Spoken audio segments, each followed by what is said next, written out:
يا حسني، انا مانيش عارفه ألملم ايه للشقه الجديده ولا ألملم ايه. حتى المكنسه عماله افكر اقول يا ربي، يعني اخد المكنسه بتاعت الشقه دي ولا اسيبها واجيب للشقه الجديده مكنسه جديده، ولا اعمل العكس اجيب هنا مكنسه جديده وادي هناك المكنسه القديمه. اوعوا تتوهوا مني ولا تروحوا في اي حته. تعال اقول لكم عملت ايه لما احترت الحيره دي. اتصلت كده ببيت الندى وارد الخارج للقلايات الفليبس. ايوه بيت الندى، والنبي اسمها حلو قوي وعسل قوي. قلت لها بقى ايه، انا بسمع ان عندك كده حته مكنسه لهلوبه وشطوره واموره، وكمان بتشتغل من غير فيشه. يعني ايه من غير فيشه؟ ايوه بتشتغل بالشحن. لان انا عندي في الشقه التانيه دي، انتوا هتشوفوا لما نيجي نفرش الاسبوع الجاي مع بعضينا. خلاص هانت هانت هانت، وهنروح بقى نفرش الشقة مع بعضينا يا بنات. جبت منها المكنسة الراف القمر دي. لقيت بقى اصحابي كلهم بيشكروا في المكنسة الراف دي. قلت بقى يا بنتي يا ليلى يلا جازفي وهاتيها، ونشوف ايه حكاية ان في مكنسة تشتغل من غير الشحن. ازاي تتشحن؟ ازاي يعني؟ مش فاهمه. وطلبت كمان معاها الراديو اللي هوريه لكم في الاخر. تعالوا بس اعرفكم على المكنسه القمر قمر كده. ده الجهاز بتاعها الرئيسي، ودي البطاريه ممكن تشحنيها بالشحن بتاعها لاول مره بس لمده 5 ساعات، وهي بتشتغل دايركت لمده 40 دقيقه. ايوه 40 دقيقه متواصله.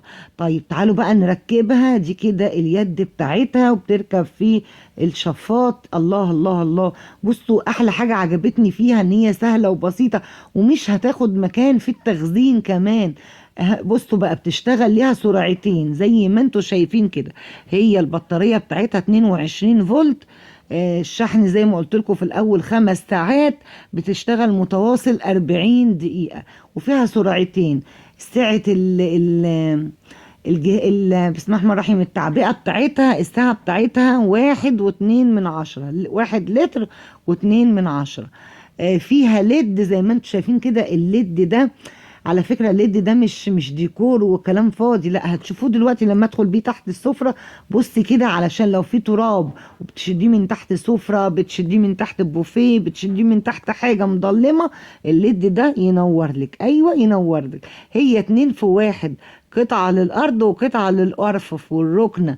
الفلتر بيتفك زي ما أنا هوريه لكم دلوقتي، وكمان بيتغسل تمام. وكمان شفطت بيها الستارة. لقيت على الستارة كده شوية تراب طايرين حايرين. بصوا هنا احلى حاجة عجبتني التعبئة بتاعتها دي، غير الاكياس العادية، فاهمين؟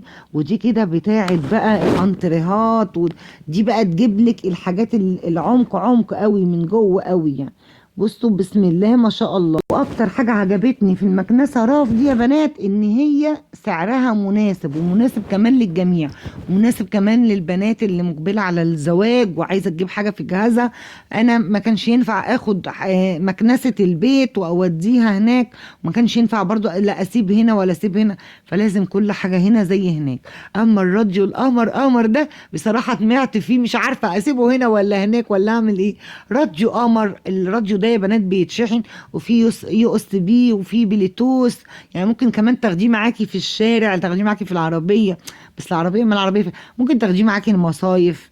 في الشقة الجديدة زي ما ليلى النجار هتاخده كده. لو النور قاطع هتلاقي محطة القرآن شغالة زي ما هي. بسم الله ما شاء الله. بيت الندى وارد الخارج للقلايات الفليبس يا بنات. هتلاقوا عندها أجهزة كتير جدا. هتلاقوا عندها قلايات وميكروويف، هتلاقوا عندها عجانات، وأهم حاجة تشوفوا عندها المكنسة الراف القمر. النهاردة بجد عجبتني قوي قوي قوي. والراديو قمر قمر خالص. هحطه جنبي دايما اذا كان هنا او هناك، اشغل عليه كده قرآن الصبح. الله الله الله.